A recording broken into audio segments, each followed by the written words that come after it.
देखिए, मैं तो केंद्र सरकार से पूछूंगी कि 75 साल में पहली बार कोयले का शॉर्टेज कैसे हो गया।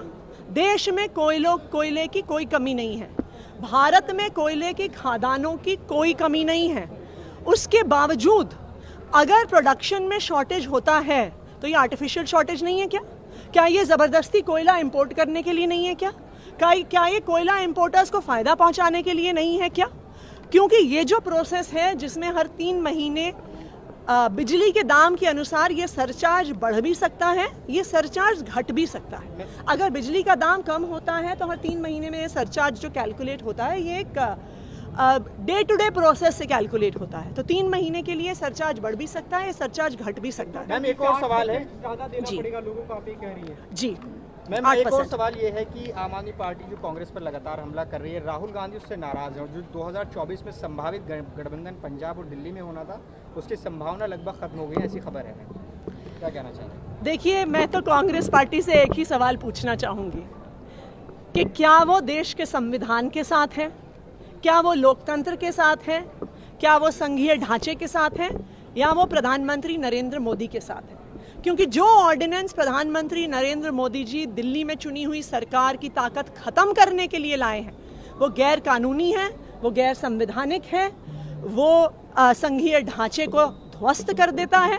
तो अगर कांग्रेस उस ऑर्डिनेंस का विरोध नहीं करती है, उसके विरोध में वोट नहीं डालती है, तो पूरे देश को दिख जाएगा कि कांग्रेस पार्टी संविधान के साथ नहीं है, लोकतंत्र के साथ नहीं है, बल्कि प्रधानमंत्री नरेंद्र मोदी जी के साथ। वो टनल में भी पार्टी हुई है प्रगति मैदान में। आज प्रगति मैदान में एक सरेआम डकैती का वीडियो सामने आया है। हम देखते थे कि ऐसी डकैती चंबल की घाटियों में होती थी, जहां पे गोली दिखाकर, बंदूक दिखाकर, कनपट्टी पर बंदूक रखकर लोगों को लूट लिया जाता था। आज चंबल जैसी डकैती दिल्ली में खुलेआम हो रही है। ना सिर्फ डकैती बल्कि बलात्कार हो रहे हैं, लोगों की कत्ल हो रहे हैं, लूटपाट हो रही है, और ये दिन दहाड़े खुलेआम हो रही है। क्योंकि आज चोर चक्कों को, किसी भी प्रकार के क्रिमिनल्स को कोई डर ही नहीं है।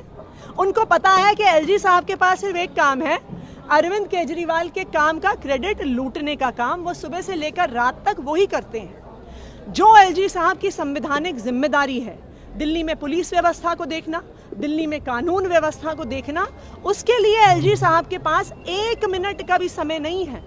तो अगर एलजी साहब से दिल्ली की सुरक्षा व्यवस्था नहीं संभलती है तो एलजी साहब को इस्तीफा दे देना चाहिए, या तो किसी और को एलजी बनने दीजिए जो दिल्ली की लॉ एंड ऑर्डर को संभाल सके, या चुनी हुई सरकार को ताकत दीजिए। तो हम दिखाएंगे कि जिस तरह से हमने स्कूल ठीक किए, जिस तरह से हमने अस्पताल ठीक किए, उस तरह से दिल्ली की सुरक्षा व्यवस्था भी अरविंद केजरीवाल